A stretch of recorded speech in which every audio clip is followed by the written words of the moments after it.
Bonjour, alors dans cette vidéo je vais vous présenter la manière de saisir un puits d'infiltration dans Yethos. Donc en premier ici on a un terrain qui est tracé, voilà comme ceci, donc on peut désactiver l'affichage de ces points, on sait à peu près qu'on est dans son emprise ici.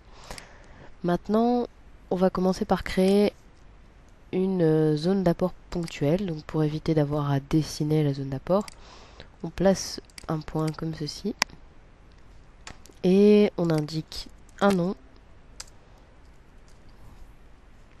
une surface et un coefficient de ruissellement.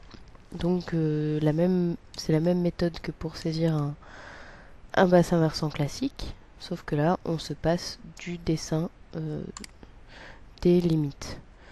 Donc on a bien un bassin versant qui va générer, donc ici si on vérifie à l'aide des calculs,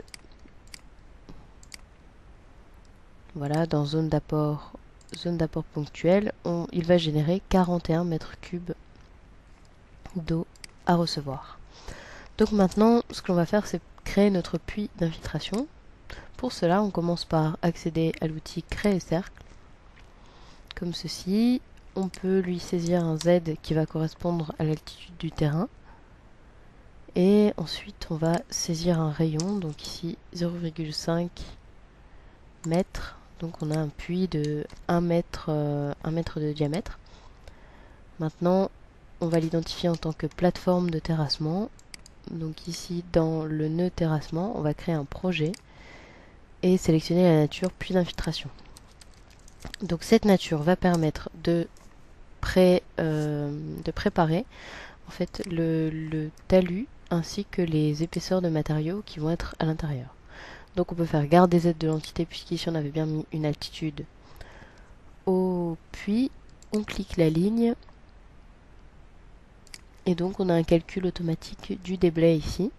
Si on veut accéder aux épaisseurs de matériaux, ça se trouve au niveau d'une plateforme. Et maintenant on va créer une ligne qui va nous servir de profil de vue en coupe pour bien se représenter les matériaux qui se trouvent à l'intérieur et pour modifier l'épaisseur notamment. Donc ici on a notre puits avec un fond à -14. Donc ici on le voit, une épaisseur de 14 par rapport à l'altitude du terrain. Et si on veut modifier les épaisseurs de matériaux, ça se trouve ici, donc 1 mètre de vide par exemple, 2 mètres de sable et 10 mètres de grave, voire 14 mètres si besoin. Donc l'épaisseur est directement adaptée ici. Donc c'est vraiment automatique. Maintenant, on va identifier ce puits comme un puits d'infiltration. Donc on vient sur Association puits d'infiltration. On sélectionne la ligne et il identifie les épaisseurs de matériaux ici. Donc on va pouvoir indiquer les contenants afin de proposer un coefficient de vide. De la grave poreuse ici et une grave poreuse avec un coefficient de vide plus important là. Donc déjà on peut calculer le volume utile de ce puits qui est d'environ 5 mètres cubes. Et maintenant on va pouvoir aussi ajouter les strates géologiques qui vont permettre d'indiquer l'infiltration de ce puits dans les différentes couches de sol. Donc on a des matériaux avec un coefficient de vide différencié ici et ici des infiltrations à indiquer.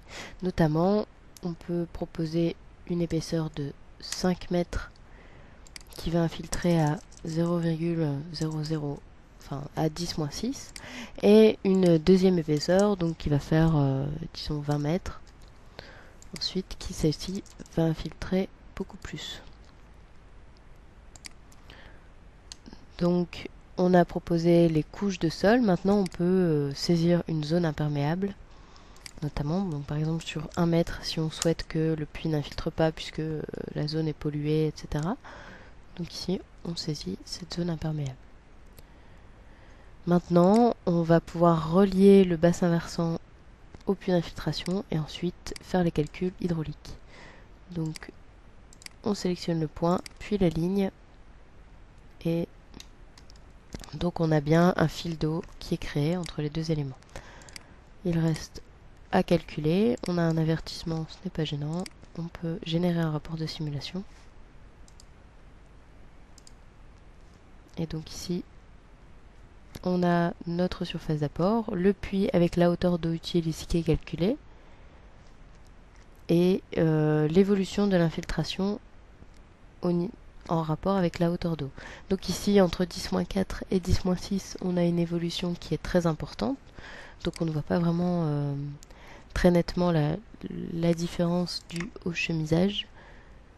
Mais donc ici, on peut observer donc l'infiltration qui va évoluer très fortement en début de simulation et ensuite qui va ralentir puisque si on vérifie ici, à partir du moment où on est à 12 mètres, l'infiltration va arrêter d'évoluer puisque le sol est beaucoup plus infiltrant en fond de puits qu'en surface.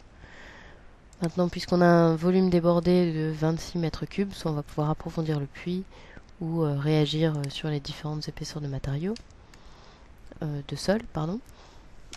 Et donc ici, par exemple, on peut augmenter la quantité de grave. On va mettre 18 mètres. Par exemple, ici, on va vérifier au niveau du puits d'infiltration. Donc on recalcule le volume utile. Donc maintenant, on est à 6,12 mètres cubes. On peut augmenter même la quantité, le coefficient de vide. Donc là, on se retrouve à 8 mètres cubes. Maintenant, si on recalcule, on aura un volume débordé moins important, bien sûr. Donc ici, un volume d'eau sur plus de 20 mètres cubes et un temps de vidange qui est très court. Donc on peut prendre différentes décisions sur le puits, réagir en fonction et éventuellement créer un deuxième pour tamponner l'eau du bassin versant. Maintenant pour l'affichage en 3D, on ouvre la vue 3D, on rend le puits visible et donc il est affiché ici, on a sa profondeur qui est affichée également et donc on peut mettre le puits en eau. Donc on voit la simulation, le remplissage du puits et si on la relance, la simulation, on a un débordement de ce puits en milieu de simulation. Voilà ici. Et une vidange très rapide. Voilà, donc c'est terminé pour cette vidéo pour la manière de créer un puits. Donc n'hésitez pas à nous contacter pour toute question supplémentaire sur cet ouvrage, sachant qu'il est complètement paramétrable et les épaisseurs de matériaux sont toujours modifiables également. Voilà, rendez-vous pour les prochaines vidéos pour les présentations des autres outils qui permettent d'infiltrer sur un projet. Au revoir!